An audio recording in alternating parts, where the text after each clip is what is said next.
कहीं जीशुख्रीष्ट कहले सही समय अर्थात जुगान्त समय लोके तुम मानू क्लेश भोग करने निमंते समर्पण करेंगे और तुम मानू बोध करेंगे। तुम्हें माने मो नाम सकाशे समस्त जाति द्वारा घृणित हेब।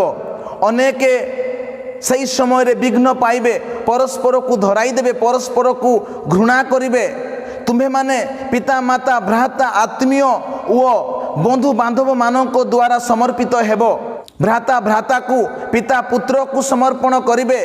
संतान संतति उठी आपणा पिता माता को मृत्यु भोग करने निमंते समर्पण करेंगे। कहीं माथ्यू 24 अध्याय 12 पद लिखा अछि, पुणी अधर्म वृद्धि पाइबारु अधिकांश लोकंकर प्रेम शिथिल हो। अधर्म वृद्धि सकाशु, अपराध वृद्धि सकाशु, दुर्नीति बढ़िबा सकाशु अनेक लोकंकर प्रेम शिथिल हो।